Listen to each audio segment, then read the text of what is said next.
Work culture గురించి social మీడియాలో ఎప్పుడూ ఏదో ఒక చర్చ నడుస్తూనే ఉంటుంది.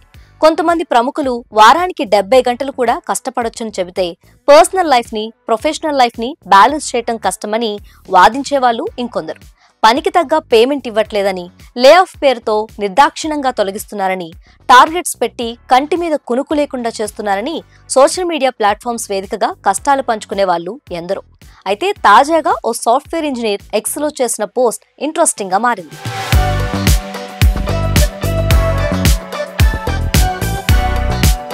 మనీషా గోయల్ అనే సాఫ్ట్వేర్ ఇంజనీర్ తన టీంలో కొత్తగా జాయిన్ అయిన ఓ ఎంప్లాయీ గురించి ఎక్స్ లో చేసిన ఓ personal post work culture, career importance పై కొత్త చర్చకు దారితీసింది. సింగపూర్ నుంచి వచ్చిన ఆ కొత్త కొలీగ్ గతంలో మైక్రోసాఫ్ట్ లో కేవలం 20 రోజులు మాత్రమే పనిచేశాడట. అంత పెద్ద కంపెనీలో 20 రోజులు మాత్రమే పనిచేసి ఎందుకు రిజైన్ చేశావని అడిగితే మైక్రోసాఫ్ట్ లో వర్క్ చాలా ప్రశాంతంగా ఉందని, అక్కడే ఉంటే కెరియర్ లో గ్రోత్ ఉండదని చెప్పాడట. ఒకవేళ తను 45 ఏళ్ల వ్యక్తినై ఉంటే ఖచ్చితంగా అక్కడే కంటిన్యూ చేసేవాడని, ప్రస్తుతం మాత్రం అది అవసరం లేదని చెప్పాడట.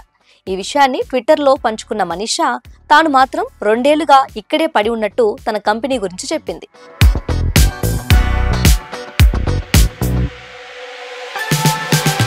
సోషల్ మీడియాలో ఇప్పుడు ఆ పోస్ట్ కి కమెంట్ల వర్షం కురుస్తుంది. ఆగస్టు 26న పోస్ట్ చేసిన ఈ పోస్ట్ 2 మిలియన్స్ వరకు వ్యూస్ వచ్చాయి. ఇక సాఫ్ట్వేర్ ఎంప్లాయీస్ అయితే ఈ విషయం గురించే చర్చిస్తున్నారు.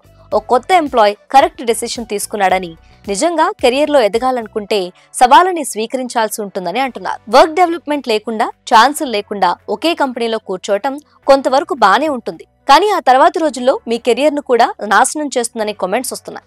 ఇంకొందరైతే ఆ సింగపూర్ ఎంప్లాయీ ఓ మూర్ఖుడని, ఒకవేళ నిజంగా 45 ఏండ్ల వరకు జీవించి ఆ చిల్ని ఎంజాయ్ చేయలేకపోతే ఇప్పుడు ఏం సాధించి ఏం ప్రయోజనం అంటూ ఇంకొందరు రివర్స్ కామెంట్స్ చేస్తున్నారు.